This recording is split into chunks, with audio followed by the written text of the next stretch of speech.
नमस्कार दोस्तों, आज के हमारे इस वीडियो पे हम बात करेंगे ब्रेस्ट कैंसर के बारे में। हमारे भारत में अगर महिलाओं में सबसे अधिक कोई कैंसर पाया जाता है तो वो होता है ब्रेस्ट कैंसर।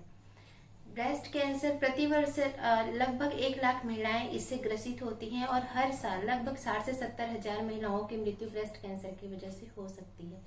ब्रेस्ट कैंसर एक ऐसी बीमारी है जिसको बहुत ही अर्ली स्टेज में समझा जा सकता है और बहुत ही सरल उपायों से हम या इसकी जांच कर सकते हैं। घर पे रह के जांच कर सकते हैं। बहुत ही अर्ली स्टेज में हम समझ सकते हैं कि शायद हमें ब्रेस्ट कैंसर हो सकता है और हम जितनी जल्दी इस चीज़ को समझेंगे उतनी जल्दी हम डॉक्टर के पास पहुंचेंगे और हमारा सही समय पे इलाज हो पाएगा।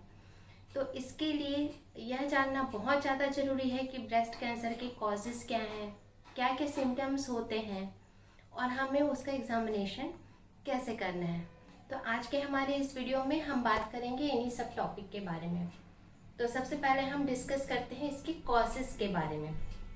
कॉजेज़ में सबसे पहला कॉज होता है फैमिली हिस्ट्री। जिनके परिवार में पहले भी हिस्ट्री है, जिनके परिवार में पहले लोगों को ब्रेस्ट कैंसर हुआ है, उनमें इसका खतरा अधिक होता है। इसके अलावा ऐसी महिलाएं जिनमें जो पीरियड्स आना बहुत कम उम्र में चालू हो जाता है, अगर 12 वर्ष से कम उम्र में उनको पीरियड्स आना चालू हो जाता है तो वो भी इस खतरे में आ सकती हैं। इसके अलावा ऐसी महिलाएं जिनका मेनोपॉज अधिक उम्र में होता है, मोर देन 55 ईयर के बाद अगर उनका मेनोपॉज लग रहा है तो ऐसी औरतों में भी, ऐसी महिलाओं में भी ब्रेस्ट कैंसर होने का खतरा हो सकता है। इसके अलावा ऐसी महिलाएं जिनका एक भी बच्चा ना हो, उनको भी ये हो सकता है। इसके अलावा ऐसी महिलाएं जिनका बच्चा तो है पर वो उन्हें एक्सक्लूसिव ब्रेस्ट फीडिंग नहीं करा रही हैं, तो वो भी इस रिस्क कैटेगरी में आ सकती हैं। इसके अलावा ऐसी महिलाएं जो जिनमें गर्भधारण अधिक उम्र में होता है, ऐसी महिलाएं जो 30 ईयर से एवो होने के बाद अगर गर्भधारण करती हैं, प्रेग्नेंट अगर वो होती हैं, तो ऐसी महिलाओं में भी ब्रेस्ट कैंसर का खतरा अधिक होता है, बढ़ सकता है। इसके साथ ही ऐसी महिलाएं जो अल्कोहल कंजप्शन करती हैं, जो स्मोकिंग करती हैं, उनमें भी इसका रिस्क जो है अधिक होता है। तो ये सारी हैं वो कॉजेस जिसकी वजह से ब्रेस्ट कैंसर हो सकता है। इसके अलावा मोटापा, ओबेसिटी।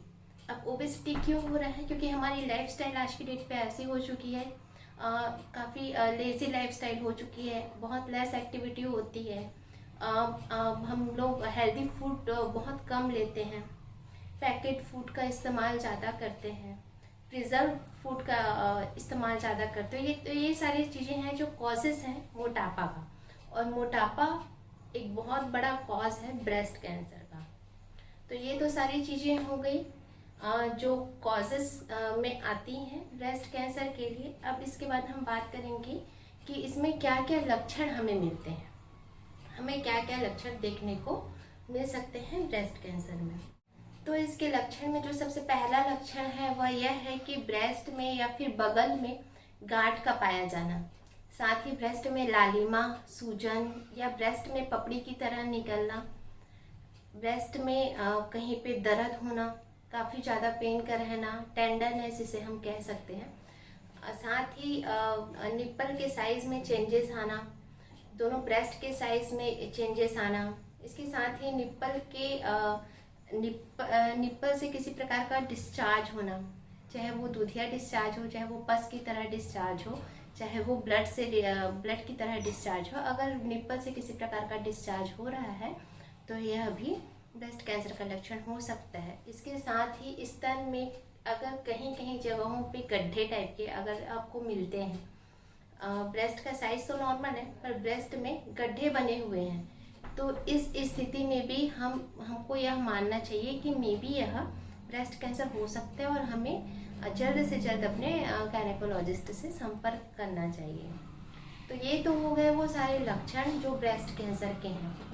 आगे मैं आपको बताने जा रही हूँ सेल्फ एग्जामिनेशन के बारे में कि हम घर में रह के अपना सेल्फ से ब्रेस्ट एग्जामिनेशन कैसे कर सकते हैं। 30 वर्ष से अधिक उम्र की हर महिला को 5 वर्ष में एक बार अपने गायनेकोलॉजिस्ट से या फिर किसी भी ट्रेंड हेल्थ वर्कर से अपना ब्रेस्ट एग्जामिनेशन जरूर कराना चाहिए। अगर उस समय आपका ब्रेस्ट नॉर्मल पाया जाता है तो आने वाले अगले 5 साल तक आपको ब्रेस्ट एग्जामिनेशन कराने की ज़रूरत नहीं है किसी भी गायनेकोलॉजिस्ट से या फिर ट्रेंड हेल्थ वर्कर से। परंतु आपको हर महीने अपना सेल्फ ब्रेस्ट एग्जामिनेशन जरूर करना है, क्योंकि जब तक आप अपना ब्रेस्ट एग्जामिनेशन नहीं करेंगे तो अगर आपके में कोई लक्षण उत्पन्न हो रहे हैं तो हम उसे सही समय पे नहीं समझ पाएंगे। तो उन लक्षणों को सही समय में समझने के लिए हमें प्रति माह ब्रेस्ट एग्जामिनेशन करने की ज़रूरत है। अब सवाल आता है कि प्रति माह हम कब करें अपना ब्रेस्ट एग्जामिनेशन। तो इसका जवाब है, जब हमारा पीरियड्स चलता है तो पीरियड के 7वें दिन से 10वें दिन के बीच में हमको अपना ब्रेस्ट एग्जामिनेशन करना है, क्योंकि इस दौरान जो है हमारे ब्रेस्ट में सूजन का या फिर ढीलापन होने की जो है संभावना कम होती है। ब्रेस्ट नॉर्मल साइज में होता है और आप अपने ब्रेस्ट का एग्जामिनेशन बहुत अच्छे तरीके से कर सकते हैं। इसके अलावा ऐसी महिलाएं जिनमें जो है मेंस्ट्रुएशन इनरेगुलर है या फिर ऐसी महिलाएं जिनमें महीना आना बंद हो चुका है, वो अपना ब्रेस्ट एग्जामिनेशन कैसे करेंगे। हमको क्या करना है, महीने की 1 तारीख को फिक्स करना है कि इस डेट पे हमें प्रति माह अपना ब्रेस्ट एग्जामिनेशन करना है। उस डेट पे प्रति माह आप अपने स्तनों का जांच करें और यह पता लगाएं कि आपके स्तनों में मेरे द्वारा जो बताया गया सिम्टम्स हैं, जो लक्षण हैं, क्या उनमें से कुछ लक्षण उपस्थित तो नहीं है। इसके बाद हम जानते हैं इसके स्टेप के बारे में कि हमें कैसे करना है अपना ब्रेस्ट एग्जामिनेशन, क्या उसका सही स्टेप है। तो ब्रेस्ट एग्जामिनेशन का सबसे पहला स्टेप है कि आपको आईने के सामने खड़ा होना है। खड़े होने के बाद दोनों शोल्डर स्ट्रेट रहेगा, हमारा जो बैक है वो स्ट्रेट रहेगा। इसके अलावा हमारा जो हाथ है वो हमारे कंधे पे इस प्रकार से रहेगा। इस प्रकार से रहने के बाद आप जो है आपको देखना है आईने में, क्या आपके दोनों ब्रेस्ट का साइज समान है, क्या आपके ब्रेस्ट में कहीं पे गड्ढे तो नहीं पड़े हुए हैं, क्या दोनों निप्पलों का साइज समान है। इसके अलावा क्या आपके स्तनों में कहीं पर पपड़ी के समान या फिर कोई लालिमा तो नहीं दिख रही है। इसके अलावा जितने भी पिछले लक्षण मैंने आपको बताए हैं वो सभी लक्षणों के बारे में आपको देखना है। इसके बाद जो सेकंड स्टेप है वो रहेगा कि आपके हाथों को कमर से हटा के आपको ऊपर की ओर रखना है। दोनों हाथ कान से जुड़े हुए ऊपर तक होने चाहिए। इस स्थिति में भी आपको सारे लक्षणों के बारे में दोबारा देखना है, क्या इस स्थिति में आपके दोनों ब्रेस्ट समान है, इस स्थिति में क्या आपके स्तनों में किसी प्रकार का कोई लक्षण तो नहीं दिख रहा है। तीसरा स्टेप जो है वो होता है कि हमको अपने ब्रेस्ट को दबा के देखना है। दबाना कैसे है, हमें जो हमारा ब्रेस्ट है उसको अपने फिंगर के टिप ऑफ द फिंगर से हमें प्रेस करना है। जैसे ये ब्रेस्ट है तो हमें इस तरीके से सर्कुलर फॉर्म में इस तरीके से गोल गोल ऐसे सर्कुलर करते हुए अपने पूरे ब्रेस्ट का एग्जामिनेशन करना है। निप्पल के पास से हमें स्टार्ट करना है और इस तरीके से रेगुलर फॉर्म में, इस तरीके से पूरे रेगुलर फॉर्म में हमें अपने पूरे ब्रेस्ट का एग्जामिनेशन करना है। इसको हमें डीप प्रेस करना है, हमें बिल्कुल हल्के हाथों से नहीं करना है, थोड़ा डीप प्रेस करते हुए इस प्रकार से सर्कुलर फॉर्म में अपने पूरे ब्रेस्ट का एग्जामिनेशन करना है। जब इस तरीके से हम अपने पूरे ब्रेस्ट का एग्जामिनेशन करते हैं तो हमें पता चलता है कि अगर हमारे ब्रेस्ट में किसी प्रकार का कोई गांठ तो नहीं है। इसके साथ ही निप्पल को दबा के देखना है कि निप्पल से किसी प्रकार का कोई डिस्चार्ज तो नहीं आ रहा। तो यही हो गया आपका तीसरा चरण। जो फोर्थ स्टेप है उसके बाद आपको क्या करना है, एक फ्लैट सरफेस पे लेट जाना है पीठ के बल, और जिस तरफ के ब्रेस्ट का आपको एग्जामिनेशन करना है उस साइड के ब्रेस्ट के कंधे के नीचे में आपको एक तकिया रखना है या फिर आप टॉवल भी रख सकते हैं। वो रखने के बाद आपको अपना हाथ जो है जिस साइड के ब्रेस्ट का आप एग्जामिनेशन कर रहे हैं उस तरफ के हाथ को अपने सिर के ऊपर रखना है। इस पोस्चर में रहने के बाद आपको जो मैंने बताया है कि टिप ऑफ द फिंगर से प्रेस करके इस प्रकार से सर्कुलर फॉर्म में जो आपको ब्रेस्ट एग्जामिनेशन करना है, इस प्रक्रिया को आपको रिपीट करना है। तो ये तो हो गया आपका जो है ब्रेस्ट कैंसर का सेल्फ एग्जामिनेशन। सबसे पहले कमर में हाथ रख के आपको मिरर में देखना है सारे लक्षण के बारे में जो मैंने आपको बताया। उसके बाद आपको हाथ ऊपर करके बिल्कुल स्ट्रेट होके, पीठ बिल्कुल सीधा होना चाहिए। इस पोस्चर में खड़े होके आपको अपने ब्रेस्ट का एग्जामिनेशन करना है। तीसरा जो स्टेप है वो यह है कि आपको टिप ऑफ द फिंगर से ब्रेस्ट को प्रेस करके उसके अंदर पाए जाने वाले गांठ को एग्जामिनेशन करना है। साथ ही निप्पल को दबा के देखना है कि उसमें से किसी प्रकार का डिस्चार्ज तो नहीं आ रहा है। चौथा स्टेप है वो है कि खड़े होकर और बैठ कर दोबारा अपने ब्रेस्ट को एग्जामिनेशन करेंगे। उसके बाद फिर लेटेंगे। लेटने के बाद सुपाइन पोजीशन में लेटना है आपको, पीठ के बल फ्लैट सरफेस में। जिस तरफ के ब्रेस्ट का एग्जामिनेशन कर रहे हैं उस तरफ के कंधे के नीचे आपको एक पिलो रखना है या फिर टॉवल भी रख सकते हैं आप। और उसके बाद फिर से टिप ऑफ द फिंगर से आपको पूरे ब्रेस्ट का एग्जामिनेशन करना है। तो ये तो हो गया ब्रेस्ट सेल्फ एग्जामिनेशन का सारा प्रोसेस।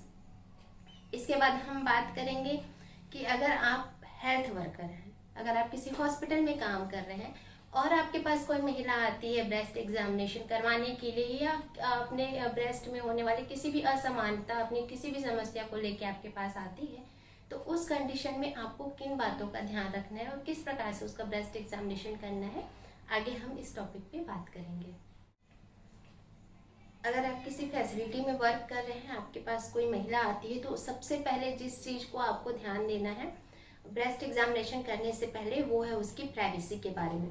जब भी आप किसी महिला का ब्रेस्ट एग्जामिनेशन करने जा रहे हैं तो आप इस चीज़ के लिए श्योर हो जाएं कि उसकी प्राइवेसी को कोई किसी प्रकार का खतरा नहीं है, सारे कर्टन्स अच्छे से बंद हैं, वहाँ पे अन्य कोई महिला या पुरुष का आवागमन नहीं होना चाहिए, उसको सेफ फीलिंग देना है। और अगर वह महिला आपके साथ अकेले कंफर्टेबल फील नहीं कर रही है तो उनको कहना है कि आप अपने साथ आए हुए किसी भी महिला को बुला सकते हैं अगर आप कंफर्टेबल फील नहीं कर रही हैं। याद रखिएगा, प्राइवेसी हर महिला का फंडामेंटल राइट है, तो आपको उसके प्राइवेसी के बारे में बिल्कुल ध्यान देना ही पड़ेगा। अगर आप ब्रेस्ट कैंसर कर रहे हैं तो उसको पहले सेफ फील कराएं, उसको थोड़ी सी काउंसलिंग करें कि आप आगे उसके साथ क्या करने जा रहे हैं, किस प्रकार से एग्जामिनेशन करने जा रहे हैं, एग्जामिनेशन क्यों जरूरी है। तो इन सब चीज़ों का आपको ध्यान रखना है। जो सेकेंड मोस्ट इम्पॉर्टेंट थिंग है वो है ओरल कंसर्ट। जब भी आप महिला का ब्रेस्ट एग्जामिनेशन करने जा रहे हैं तो आप उससे पहले उनसे बात करेंगे, उनसे अनुमति लेंगे कि हम आपके स्तनों की जांच करने जा रहे हैं। स्तनों का जांच करना इसलिए आवश्यक है और इससे ये फ़ायदे आपको हो सकते हैं, ये फ़ायदे आपको होंगे। तो इस तरीके से आपको ओरल कंसेंट लेना है, महिला की परमिशन लेनी है स्तन जांच करने से पहले। इसके बाद जो इम्पॉर्टेंट थिंग है वो है पोजीशन, पॉस्चर। जब भी हम ब्रेस्ट एग्जामिनेशन कर रहे हैं तो हम पेशेंट को या फिर जो हमारे पास महिला आई हुई है ब्रेस्ट एग्जामिनेशन के लिए, उसको सही पॉस्चर में बैठाएं, या एग्जामिनेशन के समय उसका जो पॉस्चर होना चाहिए वो बिल्कुल सही होना चाहिए। अगर सही पॉस्चर नहीं है तो हम सही तरीके से ब्रेस्ट का एग्जामिनेशन नहीं कर पाएंगे। तो ये जो है 3 मोस्ट इम्पॉर्टेंट थिंग है। पहला तो प्राइवेसी, दूसरा है ओरल कंसल्ट आपको लेना है उस महिला से, और तीसरा होता है उसका पोजीशन। ये पॉस्चर बिल्कुल सही पॉस्चर में जब आप पेशेंट को रखेंगे उसके बाद उसका एग्जामिनेशन करेंगे। तो अब बारी आती है ब्रेस्ट एग्जामिनेशन करने की। तो ब्रेस्ट एग्जामिनेशन करने का जो स्टेप है वो सेम रहेगा जिस प्रकार से वो घर पे अपना ब्रेस्ट एग्जामिनेशन कर रही है, सेम उसी पॉस्चर में उसी स्टेप में आपको अपने हेल्थ फैसिलिटी में भी महिला का जो है ब्रेस्ट एग्जामिनेशन करना है। सबसे पहले तो विजुअलाइजेशन होता है, सेकंड पार्ट होता है पाल्पिटेशन। विजुअलाइजेशन में आप सारी चीज़ों को देखेंगे कि दोनों ब्रेस्ट का जो शेप है वो सही है कि नहीं, साइज सही है कि नहीं, दोनों निप्पल का जो साइज है वो इक्वल है कि नहीं, ब्रेस्ट में कहीं पे कोई लालिमा या पपड़ी की तरह तो नहीं दिख रहा है, ब्रेस्ट में टेंडरनेस तो नहीं है, इसके साथ ही स्तन में कहीं पर गड्ढे पड़े हुए तो नहीं हैं। इसके बाद जो आता है पाल्पिटेशन वाला पार्ट। पाल्पिटेशन में ये देखना है कि आपको ब्रेस्ट को दबा के देखना है, उसको टिप ऑफ द फिंगर की सहायता से आप पूरी तरीके से पाल्पेट करेंगे कि कहीं पर कोई गार्ड तो नहीं है। साथ ही निप्पल को प्रेस करके देखना है कि उसमें से किसी प्रकार का डिस्चार्ज तो नहीं आ रहा है। सारे 4 स्टेप इक्वल रहेंगे। क्योंकि आप एक हेल्थ वर्कर हैं, आप एक ट्रेंड हेल्थ वर्कर हैं, तो आपका जो है इसमें जो रोल प्ले है वो बहुत ज़्यादा इम्पॉर्टेंट है। तो इन सब चीज़ों का आपको ध्यान रखना है और महिला को सही जानकारी देना है, सही एग्जामिनेशन करना है, सही काउंसलिंग करना है। तो क्योंकि अगर महिला सही समय पे आपके पास पहुंचती है तो उसका सही इलाज हम कर सकते हैं और जो मृत्यु दर है उसे कम कर सकते हैं। तो आज का टॉपिक ब्रेस्ट कैंसर के बारे में यहीं पे समाप्त होता है। आगे हम बात करेंगे ओरल कैंसर के बारे में।